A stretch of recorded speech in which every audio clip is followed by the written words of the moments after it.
An Intel processor Core i5 12th generation is better than an Intel processor i7 7th generation. Somebody will be like, what are you talking about? Just relax and you're going to understand shortly. I'm going to explain what i5, i7, i9 and all the i's mean, and as well as the generation. And so by the end of this video, you understand why a newer i5 could be better than an older i7. Now, i3 simply means basic, and then i5 mid-range. Now, i7 simply means high end, and then i9 means top tier. You can also think about it like a smartphone.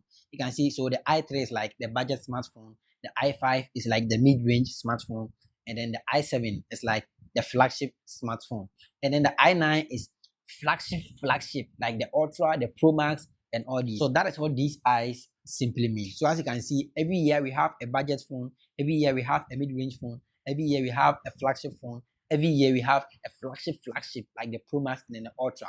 Every year we have different ones. So the i's just shows you the performance of that particular processor within the particular year. When we say generation is simply when that processor was made. And Intel releases new generations of processors roughly every 1 or 2 years. A new generation is faster, more efficient, and more capable than the one before it. Intel released their first generation of core processors around 2008. Then came the second, the third, the fourth, and now the 12th, and then the 13th that we have today. And now they have even changed the name from the i's and then the generation to Ultra and all that. That one is a story for another day. And so every new generation of processor brought about improvement in speed, battery efficiency, and also what the chip can handle. And so think about it this way. Every generation, Intel releases a better basic processor, a better mid-range processor, a better flagship processor, and then also a better top-tier processor. So same names, but better and stronger each time. Just because technology gets better as we progress. And so we need new processors to match those improved tech in software. That is why I said that i5 12th gen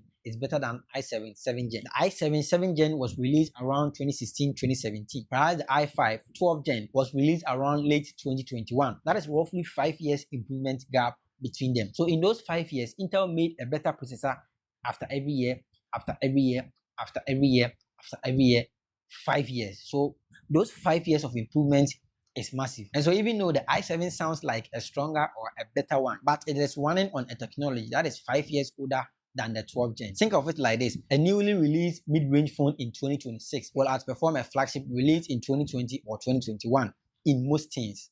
It's that simple. So when you're comparing processors, always look at the i number and then the generation together. A newer i5 can easily outperform an older i7. It's that simple. And so share this video with someone because you could save them from making an expensive mistake. And do well to subscribe to this channel for more videos like this. This is Brain Tech, and I'll see you in the next one. Peace.